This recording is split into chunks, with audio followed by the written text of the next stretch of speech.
तेरे बचाने पर भी नहीं बचेंगे। अब तेरे अंदर ये कायरता, ये मोह, ये नपुंसकता तुझ में कहां से आ गई? अब अपना कर्म, अपना धर्म, ये साधक का जीवन है। यहां पर डावाडोल नहीं हो जाना कभी।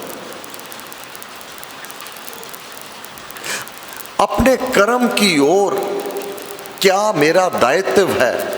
अब रावण चारों वेदों का पंडित है, विद्वान है, लेकिन उसके कर्मों के कारण मर्यादा पुरुषोत्तम, मर्यादा में रहने वाले, जीव हत्या कहा जाता है पाप है, परंतु रावण को भी उन्होंने बाण से धाराशाही किया, उसके प्राण उसके शरीर से बाहर किए। अब आरंभ में अर्जुन ने कह दिया ये सब पहले अध्याय में ये आतताई हैं, इनको हमें नहीं मारना चाहिए। अब धर्म बुद्धि और कर्तव्य बुद्धि कैसे बिगड़ रही है, जबकि आतताई को मारना ये अधर्म नहीं धर्म है। श्री रामचंद्र जी महाराज ने आरंभ में जब गुरुदेव के साथ विश्वामित्र जी के साथ गए तो ताटिका सामने आ गई। गुरु ने कहा हे राम, एक बार जब मन के भाव पड़े कि ये तो नारी है, नारी का वध तो वर्जित है हमारे शास्त्रों में, तो ये नारी रूप को मैं कैसे बींदूंगा? तब विश्वामित्र ने कहा हे राम, जो आतताई है वह नर है ना नारी है, वह असुर है, उसका तू हनन कर। आतताई को मारना ये पुण्य कर्म है। अब गुरु महाराज ने कहा एक गांव में प्लेग जो चूहों की बीमारी से फैलता है, अब जीव हत्या तो नहीं करनी चाहिए, ये हमारे शास्त्र कहते हैं, परंतु जो साधक सत्संग में आते हैं उनको ज्ञान पूर्ण होना चाहिए। ज्ञान की नौका पर तू सवार हो जा। क्या वहां पर महाराज ने लिखा है, श्री स्वामी सत्यानंद जी महाराज की वाणी है, उस गांव में प्लेग चूहों की बीमारी के कारण हर घर में बच्चे बूढ़े वह मर रहे थे। कोई भी ऐसा घर नहीं था जहां पर आर्तनाद ना हो रहा हो, रोना धोना हो रहा था। आज बच्चे की मृत्यु होगी, आज एक बूढ़े की मृत्यु होगी, आज पिता की होगी, आज पुत्र की मृत्यु हो गई, केवल उस बीमारी के कारण। स्वामी जी महाराज उस गांव में गए, उनकी ऐसी दशा देखकर राजा से बात की, ये क्या हो रहा है? जब रियासतें हैं, हे गुरुदेव, ये चूहों की बीमारी है, परंतु तो इनको मारते क्यों नहीं? जीव हत्या तो पाप है। अरे वाह, चूहे नहीं मरने चाहिए, इंसान मरते रहे। ये भयंकर बीमारी एक गांव से दूसरे, दूसरे से तीसरे, तीसरे से, ये तो महामारी हो जाएगी। उस सन्यासी गुरुदेव ने कार्यकर्ता एकत्रित किए, चूहे मारने की दवाई का प्रबंध किया, सारे गांव में वह दवाई डलवा दी गई। कुछ ही दिनों में सारे वह विनाशकारी चूहों वह मारे गए और कुछ समय के बाद वह बीमारी से मुक्त हुआ और सभी सुख से रहने लगे। तब गुरु महाराज ने कहा, जो हे राजन तेरा गुरु है तो वह तो अनाड़ी है, जिसे ये भी ज्ञान नहीं है कि इंसान मर रहा है और चूहे ना मरे। इसी प्रकार इंसानियत का खून हो रहा हो और दरिंदे को क्षमा मिलता रहे, उसको दंड मिलना यह कर्तव्य कर्म के अंतर्गत आता है।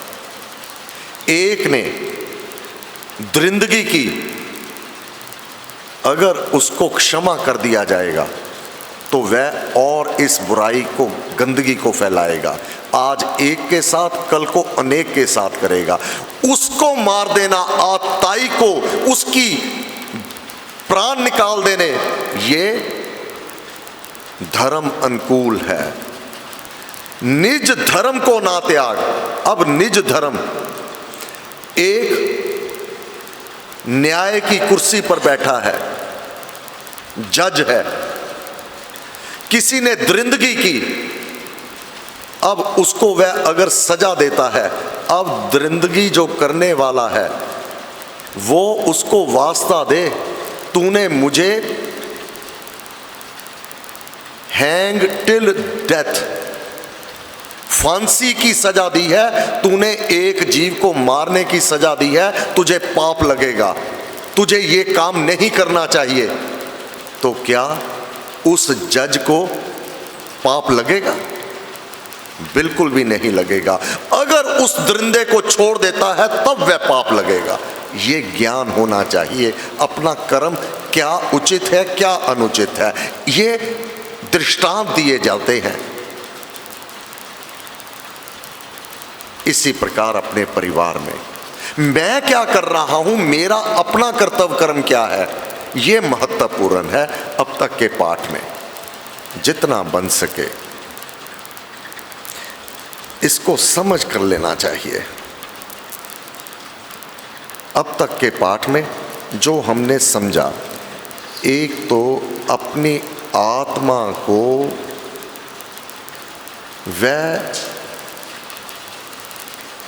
संस्कार नहीं देने जिससे जब परमेश्वर निर्णय करेगा कि इसके लिए क्या विधान किया है कर्मकर्ता ने, गंदगी वाला स्थान अथवा महल माड़ियाँ, पुण्य कर्म, शुभ कर्म, सेवा, परहित, परोपकार, निरोग काया, सुंदर स्थान, वैभव, ऐश्वर्या, ये उस स्थान का अधिकारी है।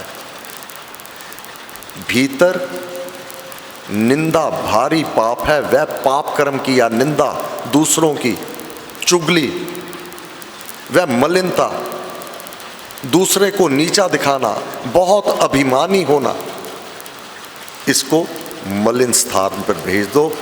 जैसे गंदगी के, वह जीव तो है, मानव तो है, ना उसे स्वच्छ भोजन मिलेगा, ना स्वच्छ वायु मिलेगी, ना स्वच्छ जीवन मिलेगा, यहाँ तक नहाना शरीर को भी स्वच्छ नहीं करेगा।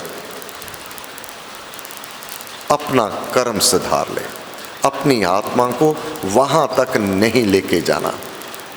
फिर अपना धर्म, जो मेरा धर्म है उसमें किसी प्रकार का भी कोई भी भाव कि अब एक धर्म के नाते एक और गाथा है, भगवान कृष्ण ने इसको समझाने के लिए ये गीता भगवान कृष्ण की गाई है। त्रिलोकी के नाथ हैं, पूज रहे हैं लोग, लीला रचा दी, मेरा सिर दर्द कर रहा है, मेरा माथा दर्द कर रहा है, सभी वैद्य आगे, सारे उपचार कर लिए, नहीं आराम आया। त्रिलोकी के नाथ हैं, कैसे आ जाएगा? चाहे वह स्वयं चाहेंगे तो आएगा, लेकिन सिखाने के लिए। अब सभी वैद्य, सभी सामने इकट्ठे हो गए, हे भगवान आप बताओ आपका ये दर्द दूर कैसे होगा? वह बहुत तड़प रहे हैं कि बड़ी जोर से पीड़ा हो रही है। क्या? जो मेरा भक्त है अगर अपने पैर के तले से मिट्टी निकाल के वह धूली मेरे माथे पर लगा दे तो मेरा दर्द दूर हो जाएगा।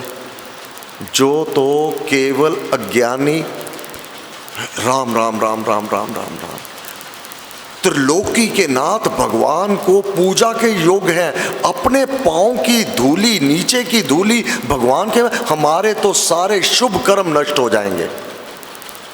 हम तो पाप कर्म के भागी होंगे। अब गोपियों ने और गोप ने सुन लिया कि हमारा कान्हा अब प्रीति है, वह दर्द में है।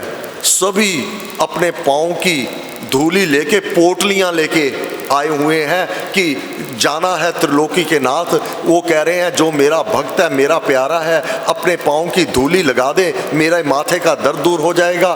तो नारद जी बीच में आ गए। कहाँ जा रहे हो ये मीठी ये पोटलियां लेके धूली की?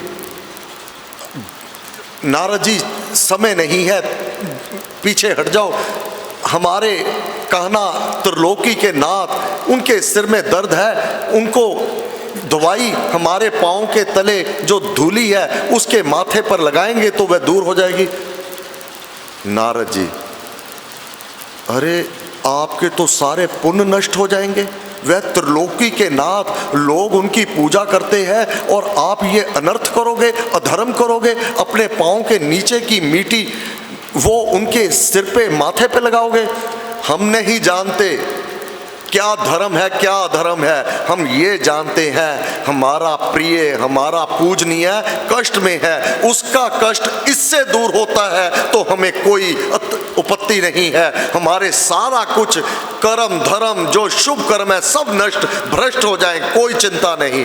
परंतु मेरा प्यारा, मेरा पूजनीय, मेरा दुलारा वह ठीक होना चाहिए। ये अंतर है कर्म और धर्म का। बहुत मीठी है गीता, बहुत आनंद आता है। अगर इस ज्ञान को पूर्ण रूप से समझ जाए प्राणी तो किसी की बुराई निंदा ना सुनता है ना करता है, क्योंकि हम अपना अगंत लिख रहे हैं, आने वाला समय लिख रहे हैं, अगला जन्म लिख रहे हैं। तो गलती कैसे हो जाएगी? कुछ समय जाप के लिए राम